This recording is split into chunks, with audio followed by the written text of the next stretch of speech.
Hi, I'm Michiel Nijhoff. I'm responsible for the library and the archives of the Stedelijk Museum. And I'm going to give you a small tour of the outside of the museum and tell you something about an exhibition that took place here in 1969, Op Lossen Schroeven. We're filming this. This is the last film before we open on the 1st of June.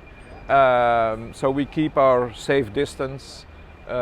When you want to visit the museum when we open again, please access the website first to see what the procedures are. We're standing here in a spot where Jacob Olie made this picture in 1895 of the museum when just before it opened. On the facade you see a big sculpture that since has fallen off somewhere in the 30s. It crashed and was never replaced. The city of Amsterdam wanted a museum like all other cities, and from 1905 it was also a museum for modern art, and in fact it's become the National Museum of Modern Art, even if it's still a municipal museum. The exhibition Op Lossen Schroeven, it's a Dutch expression on loose screws, means that you doubt certain so-called viewpoints which are accepted all over. Op Lossen Schroeven was a sort of critique on the institution of the museum, and in it artists for the first time developed ideas about showed conceptual art, so art about ideas. And one of the artists was Marinus Boezem, who I have a picture of his work here, which was the laundry that was drying on the facade of the Stedelijk Museum. And in fact, in 2019 it was reenacted or redone in the exhibition Amsterdam Magical Center.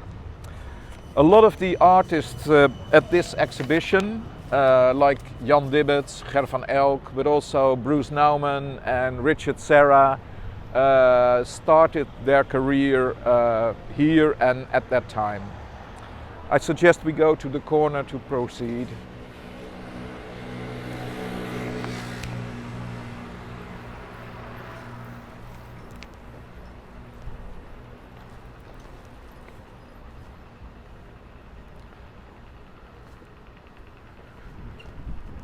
Another modern artwork on the outside, Weiner. You see his work everywhere in Holland and abroad. Usually just texts in English and Dutch, or English and Spanish, or wherever he makes his work.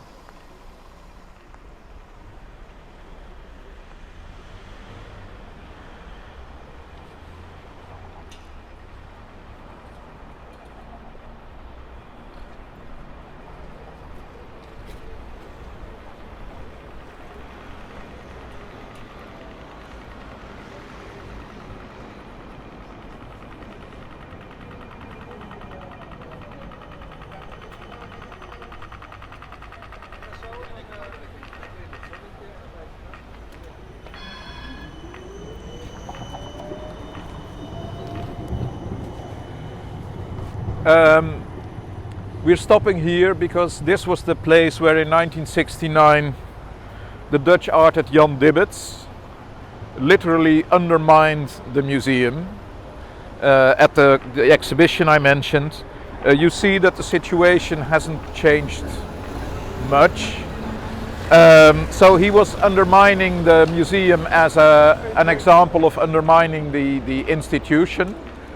Which didn't make him averse to have his work in the collection of the Stedelijk. We have a lot of his videos, his photos, and this is, as you see, it's an ID. The ID is more important than the work itself. And as you see, it hasn't been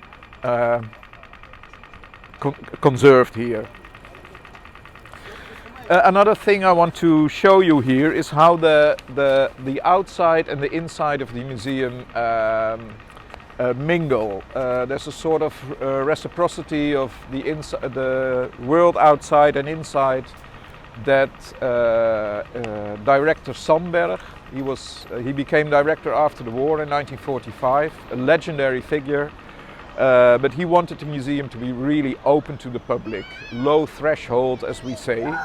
And what you see in this photo is the facade here. There's an exhibition inside called Wonen and Wonen about furniture, but he built this scaffolding, the scaffolding outside so that people could climb it and look in the exhibition outside. And in fact it was a sort of test for a new wing which he added in 1957 to the museum, called the somber wing, which was completely transparent, glass on the side of the street and also on the other side. And we're walking to the place where this new wing was located.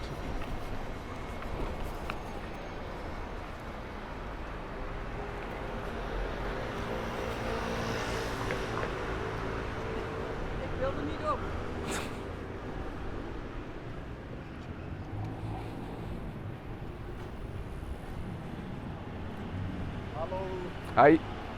Hi.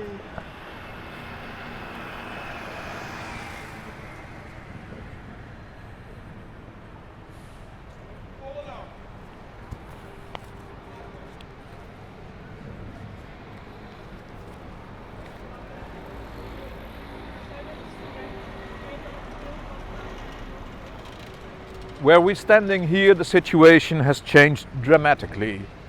This Somberg wing was torn down because of the new wing by Crowell and Bentham and Crowell. And if I say dramatically, this is literally true because there was a lot of protest against the demolition of that wing, and the councilmen of culture, when the building was being demolished, threw a brick through the glass facade, which was a sort of iconoclastic gesture which was not appreciated by everyone. Let's go around the corner and see the new wing in all its splendor.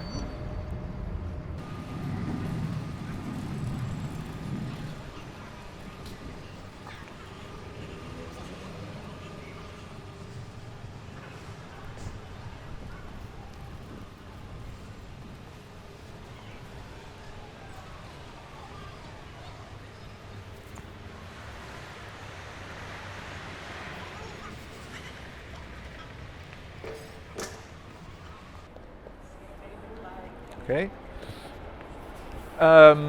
As you see, we're preparing for the reopening. This is the entrance of the museum since 2012. So the old entrance was at the other side. The whole building was turned around in order to have a better place for receiving crowds. There was just, you saw in the film, this black box, which is also part of the museum, and there's a big elevator in the black box which can send the whole truck with art down to the basement, because we're standing here on the roof of one of the largest museum rooms in the world, which is here beneath me, and which goes up until the grey wall over there. Two of the artists that were present at the 1969 exhibition Op Lossen Schroeven you can see here, or their work. In the back you see Side Point by Richard Serra, which is he's quite a well-known artist with his steel sculptures, enormous steel sculptures. Sometimes it's a sort of power play. This was one of the first of his works in the Netherlands. but you can also see his work in Boijmans, Kröller-Müller, Museum Voorlinde, in fact all over the world, but his work is also sometimes a bit controversial. One of his works, for instance, in New York had to be removed because it blocked the exit of a subway entrance. There were all kinds of legal things. A work which is much more modest is the one I want to finish with. It's right beneath us here. It's called Replacement Piece. It's by Ger van Elk. It was, I think, also at the Op Lossen Schroeven exhibition, or a work like it. The Biennale of 2003 it was presented, and he gave it to the museum on the occasion of the opening. It's a photo of the pavement. So these are the stones, and this is the photo. And he has a play with reality and structure and so on. Well, this brings me to the end of my story. I hope you will all join us when we reopen, and also look at this and at more films on YouTube. If you have questions or comments, you can post them on comments or send a mail to the museum through the website. Thank you for your attention.